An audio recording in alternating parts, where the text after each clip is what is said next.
नमस्कार प्यारे साथियों, आज हम इस वीडियो में बात करने वाले हैं हिस्ट्री के 10 ऐसे इंपॉर्टेंट क्वेश्चन के जो एग्ज़ाम में बार बार पूछे जाते हैं। इन प्रश्नों को देखने के बाद आपका 8 से 10 नंबर कंप्लीट हो जाएगा शॉर्ट टाइप में। आप वीडियो को पूरा देखिए और अपना 8 से 10 नंबर कंप्लीट कर लीजिए 2024 बोर्ड एग्ज़ाम के लिए। तो वीडियो को शुरू करते हैं बिना देरी करते हुए। देखते हैं पहला क्वेश्चन क्या है हिस्ट्री का।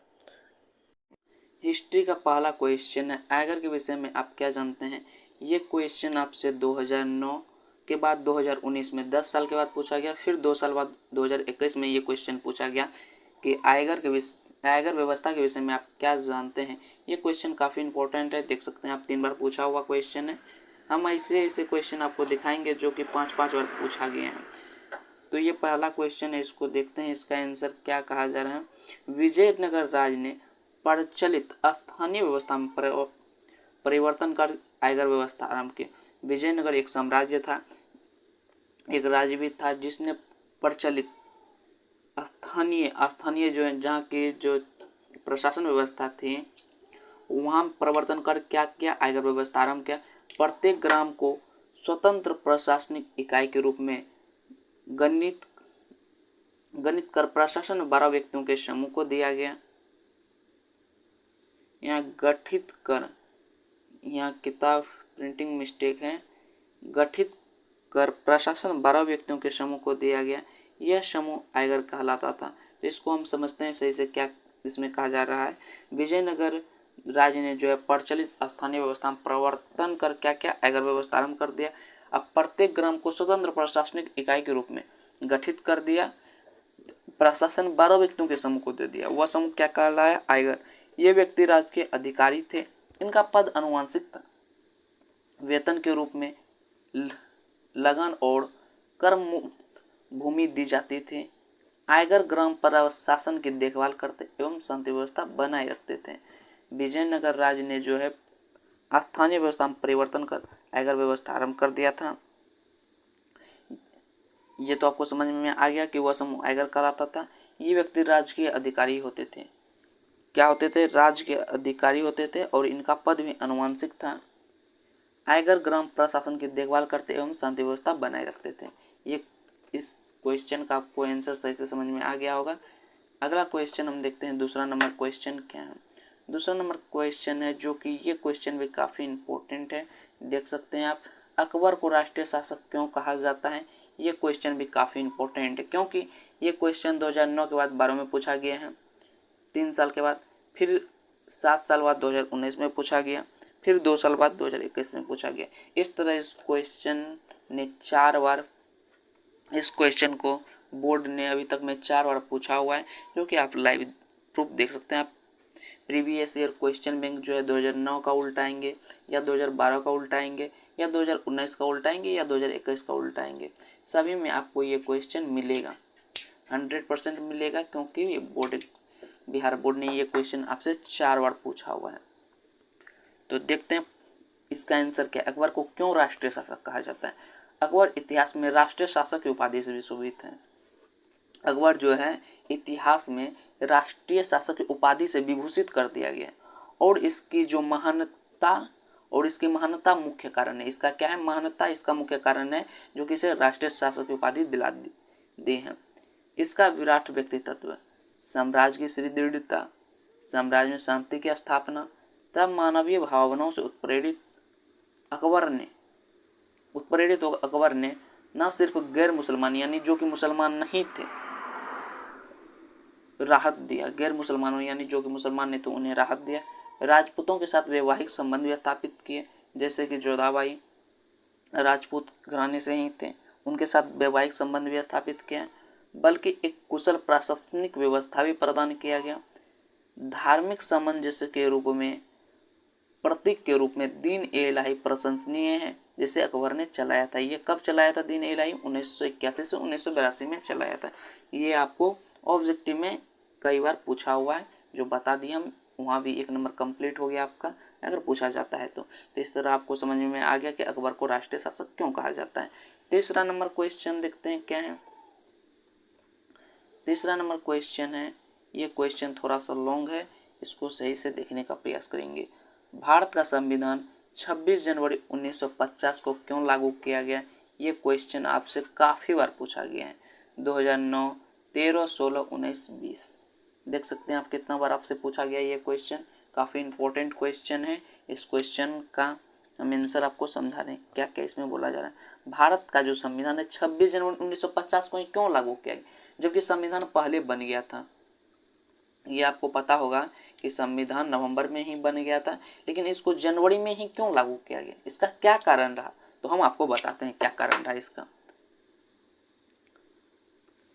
26 जनवरी 1950 को संविधान लागू करने का वास्तविक कारण यह था कि 26 जनवरी 1929 को 26 जनवरी को संविधान लागू करने का वास्तविक कारण क्या था कि 26 जनवरी 1929 को कांग्रेस के लाहौर अधिवेशन में रावी नदी के तट पर पंडित जवाहरलाल नेहरू ने तिरंगा झंडा फहराया और पूर्ण स्वतंत्रता की मांग की, यानी कंप्लीट इंडिपेंडेंट की मांग की। और 1930 से ही संपूर्ण भारत में 26 जनवरी का दिन स्वतंत्रता दिवस के रूप में मनाया जाता था। इन दिन यानी 26 जनवरी 1950 को लोग भूल ना पाए, इसलिए 26 जनवरी 1950 को संविधान लागू किया गया। तो ये आपको समझ में आ गया कि भारत का संविधान क्यों लागू किया गया 26 जनवरी 1950 को। इसका जो मुख्य कारण था हम आपको समझा रहे हैं। 26 जनवरी 1929 ईस्वी को जो भारत के नहीं, पंडित जवाहरलाल नेहरू जो कि कांग्रेस के नेता थे, उन्होंने क्या किया, लाहौर अधिवेशन में तिरंगा झंडा फहरा दिया और पूर्ण स्वतंत्रता की मांग कर दी। और उसके बाद जो है अगले साल से ही 26 जनवरी का दिन स्वतंत्रता दिवस के रूप में मनाया जाने लगा। अब सोचे कि ये दिन को नहीं भूलना है हम लोगों को, इसलिए जो है भारत का संविधान आज़ादी तो मिल गया 15 अगस्त 1947 को। उसके बाद सोचा कि 26 जनवरी को ही हम स्वतंत्रता दिवस मना रहे थे, तो इस दिन को हमको याद रखना है। इसके लिए उन्होंने 26 जनवरी 1950 को भारत का संविधान लागू कर दिया गया। तो आपको समझ में आ गया होगा इस तरह। अगला क्वेश्चन हम देखते हैं 4 नंबर क्वेश्चन, जो कि काफ़ी इंपॉर्टेंट है। ये क्वेश्चन भी काफ़ी इंपॉर्टेंट है। ऐसे हम इंपॉर्टेंट क्वेश्चन खोज के लिए आपके लिए लाए हैं, जो कि 2024 बोर्ड एग्जाम में आप हिस्ट्री में कम से कम 95 नंबर कंफर्म कर पाएंगे। ऑब्जेक्टिव भी हम वैसा ही बता रहे हैं, आप देख सकते हैं जाके। सभी ऑब्जेक्टिव एक ऑब्जेक्टिव 4 से 5 बार पूछा हुआ ऑब्जेक्टिव सब हैं। सब्जेक्टिव भी वैसे हम ला रहे हैं, तो देखिए आप और अच्छा खासा नंबर अपना 2024 बोर्ड एग्जाम में कंप्लीट कीजिए। यह है क्वेश्चन, इतिहास के लेखन में अभिलेखों का क्या महत्व है। ये क्वेश्चन आपको 2009, 13, 16 और 18 में पूछा हुआ क्वेश्चन है, 4 बार पूछा हुआ है आपको। अभिलेखों से तात्पर्य है पाषाण धातु या मिट्टी के बर्तनों आदि पर खुदे हुए लेखा अभिलेखों से तत्कालीन राजनीतिक, सामाजिक, आर्थिक तथा धार्मिक जीवन की जानकारी मिलती है। अशोक के अभिलेख द्वारा उसके धर्म प्रचार प्रसार के उपाय, प्रशासन तथा मानवीय पहलुओं आदियों के विषय में सहज जानकारी प्राप्त कर सकते हैं। इतिहास के लेखन में अभिलेखों की महत्ता इससे भी स्पष्ट हो जाती है कि मात्र अभिलेखों के आधार पर ही भंडाकर महोदय ने अशोक का इतिहास लिखने का सफल प्रयत्न किया। तो इसमें आपको क्या समझ में आया, हम समझा देते हैं अगर आपको समझ में नहीं आया। अभिलेखों का जो तात्पर्य है वह क्या है, पाषाण धातु या मिट्टी के बर्तनों आदि पर खुदे हुए, तात्पर्य जो है पाषाण धातु या मिट्टी के बर्तनों आदि से है, पर खुदे हुए लेखा भी उस पर खुदाई कर लिखा हुआ रहता है। उससे क्या होता है, तत्कालीन राजनीति, सामाजिक, आर्थिक तथा धार्मिक जीवन की जानकारी मिलती है। अशोक के अभिलेख द्वारा उसके धर्म प्रचार प्रसार के उपाय, प्रशासन, मानवीय पहलू आदि के विषय में सहज जानकारी प्राप्त कर सकते हैं। उसके विषय में जो है सही से जानकारी प्राप्त कर सकते हैं। इतिहास के लेखन में अभिलेखों की महत्ता इससे भी स्पष्ट हो जाती है कि मात्र अभिलेखों के आधार पर ही भंडाकर महोदय ने अशोक का इतिहास लिखने का सफल प्रयत्न किया था।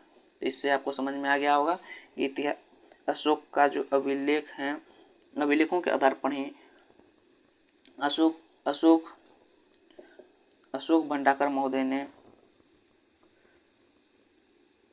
भंडाकर महोदय जो थे उन्होंने अशोक के इतिहास लिखने का सफल प्रयत्न किया।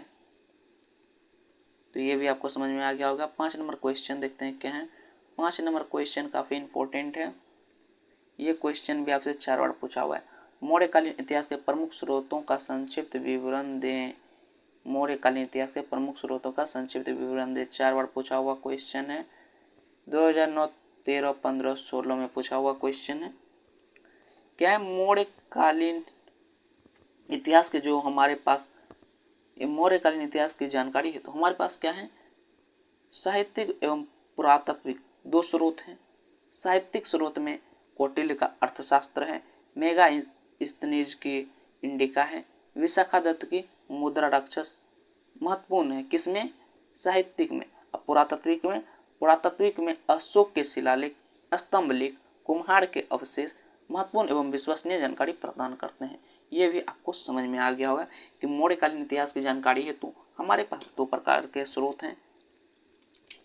हमारे पास साहित्यिक एवं पुरातात्विक स्रोत हैं, दोनों प्रकार के स्रोत हैं। साहित्यिक स्रोत में कौटिल्य का अर्थशास्त्र, मेगास्थनीज की इंडिका, विशाखा दत्त की मुद्रा राक्षस महत्वपूर्ण है। तो पुरातात्विक स्रोत में अशोक के शिलालेख, स्तंभ लेख, कुम्हार के अवशेष महत्वपूर्ण एवं विश्वसनीय जानकारी प्रदान करते हैं। ये आपको समझ में आ गया होगा। करते 6 नंबर क्वेश्चन है, विजयनगर साम्राज्य की स्थापत्य कला की विशेषताओं का वर्णन कीजिए, अथवा विजयनगर साम्राज्य की स्थापत्य कला की विशेषताओं का उल्लेख करें। क्या बोल रहा है, विजयनगर। ये क्वेश्चन भी आपसे पूछा गया, उसी को थोड़ा सा बदल के इस तरह का क्वेश्चन फिर पूछा गया कि विजयनगर की स्थापत्य कला की विशेषताओं का वर्णन कीजिए, अथवा दोनों सेम ही क्वेश्चन है। विजयनगर साम्राज्य है, यहाँ साम्राज्य नहीं है, विजयनगर है, कि स्थापत्य कला की विशेषताओं का उल्लेख करें। दोनों क्वेश्चन सेम ही है, यहाँ उल्लेख करें वहाँ वर्णन कीजिए। सेम ही क्वेश्चन है तो इसलिए आपको घबराना नहीं है, इसलिए हम दोनों डाल दिए हैं इसमें। 2009, 16, 18 सब में कॉमन देखा जा रहा है, 16 हर बार पूछा हुआ है। 16 में ज़्यादातर क्वेश्चन सभी बैकिंग था। हिस्ट्री में कुछ नया क्वेश्चन नहीं बनता है। अगर आप हिस्ट्री रखते हैं तो आप 95 नंबर के लिए कन्फर्म हो जाएं कि आपका 95 नंबर आराम से आ सकता है, क्योंकि मेरा जो नंबर है इसमें हिस्ट्री में 87 है, तो आपका 95 हम दिला सकते हैं। इसके लिए आप फुल गारंटेड रहिए। हिस्ट्री में 95 आपका काटने वाला कोई नहीं है। 87 मेरा है तो 8 नंबर ही तो ज़्यादा दिलाना है आपको। तो विजयनगर साम्राज्य की अपनी खूबसूरती एवं भव्य इमारतों, महलों, किलों व सिंचाई से संबंधित कार्यों के लिए जाना जाता है। हम्पी विजयनगर साम्राज्य की राजधानी की भव्यता के प्रमाण प्रस्तुत करता है। तो समझ में आ गया आपको क्या है इसमें क्वेश्चन में। विजयनगर साम्राज्य जो है अपनी खूबसूरती, भव्य इमारत, महल, किलों व सिंचाई संबंधित कार्यों के लिए जाना जाता है। किसके लिए जाना जाता है, भव्य इमारत वहाँ है, महल है, किला है, सिंचाई संबंधित, सिंचाई वहाँ अच्छा साधन है, इस सिंचाई कार्यों के लिए जाना जाता है। हम्पी विजयनगर साम्राज्य की राजधानी की भव्यता के प्रमाण प्रस्तुत करते हैं। हम्पी जो है विजयनगर साम्राज्य की राजधानी है, उसकी भव्यता के प्रमाण प्रस्तुत करते हैं। यह भी आपको समझ में आ गया होगा। 7 नंबर क्वेश्चन देखते हैं जो कि काफी इंपॉर्टेंट है। अस्थायी बंदोबस्त कंपनी को क्या लाभ हुआ। ये क्वेश्चन भी आप देख सकते हैं, ये तो काफी इंपॉर्टेंट है, इसको VVI कर ही दीजिए, इसको तो भूलना ही नहीं है। जो क्वेश्चन ला रहे हैं आपको भूलना ही नहीं है, उतना ही पढ़ के चल जाइए, एग्जाम में आराम से आ जाए। ये क्वेश्चन आपको 2009, 13, 12, 15, 16, 20 देख सकते हैं आप, 2, 2, 4, 2, 6 बार पूछा हुआ क्वेश्चन है। इतना इंपॉर्टेंट क्वेश्चन है ये क्वेश्चन है। तो समझ में आ गया।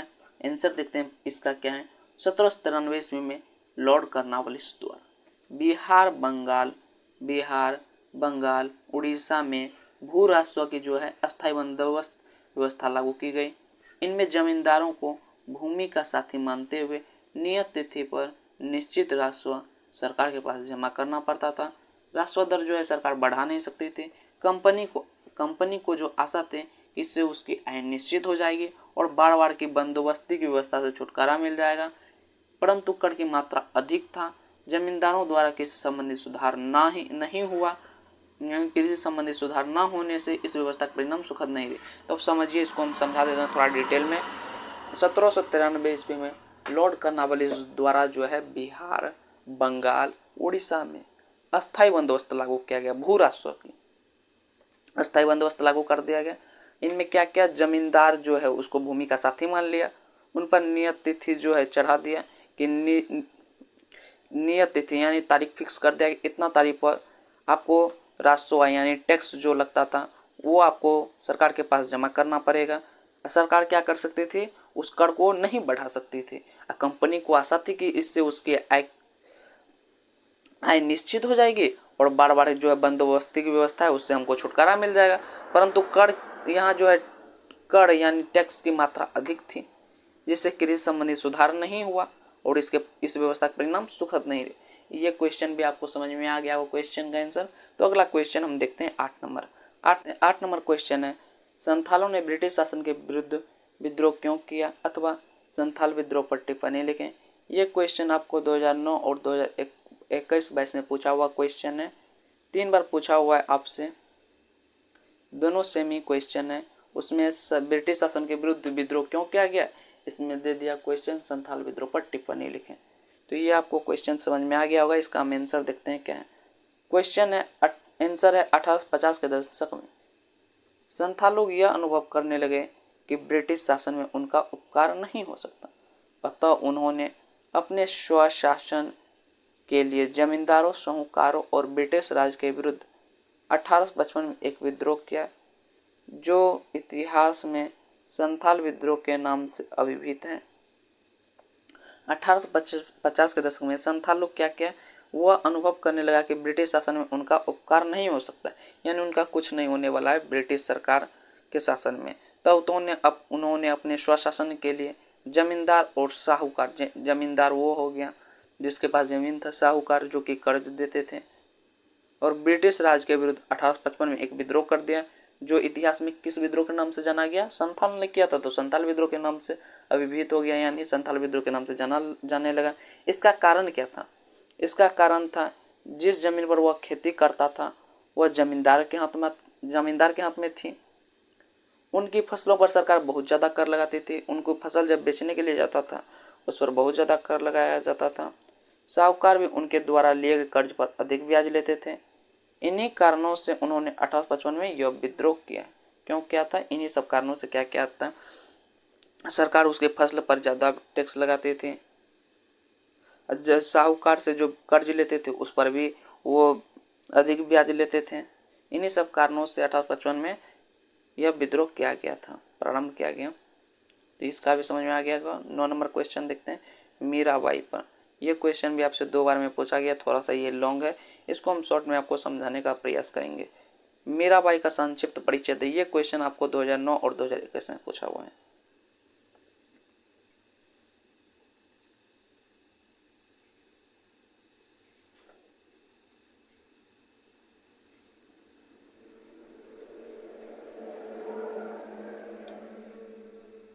उत्तर है मीराबाई को भक्ति परंपरा, समझिए इसमें हम वैसे ही समझा देते हैं। अब इसका आंसर है, आप स्क्रीनशॉट लिख लीजिए, स्क्रीनशॉट ले लीजिए, उसके बाद लिख लीजिएगा। मीराबाई जो है भक्ति परंपरा की सुप्रसिद्ध कवित्री मानी जाती है। उन्होंने जो जीवनी लिखी थी उन्हीं के आधार पर संकलित की गई है, जो शताब्दियों से मौखिक रूप से संप्रेषित होते रहे, यानी मौखिक रूप से बता के ही बताया जा रहा है, संप्रेषित होते रहे। मीराबाई जो है मारवाड़ मेड़ता जिले की एक राजपूत राजकुमारी थी, इनका जन्म 1498 ईस्वी में हुआ था और निधन की बात करें तो 1546 में हुआ था। और उनका विवाह जो है उनकी बिना इच्छा के मेवाड़ के ससोदिया कुल में कर दिया गया था। उन्होंने अपने पति की आज्ञा की अवहेलना की और पत्नी और मां के परंपरागत दायित्वों को निभाने से इनकार कर दिया। विष्णु के अवतार कृष्ण को अपना एकमात्र पति स्वीकार किया। उनके ससुराल वालों ने उन्हें विष देने का प्रयत्न किया, किंतु वह राजभवन से निकलकर एक घुमक्कर बन गई। इतना ही इनका कहानी है। 10 नंबर क्वेश्चन देखते हैं क्या है। 10 नंबर क्वेश्चन है, हड़प्पा वासियों द्वारा व्यवस्था सिंचाई के साधनों का उल्लेख करें। यह क्वेश्चन आपको 2009 और 2013 और 2016 में पूछा हुआ है।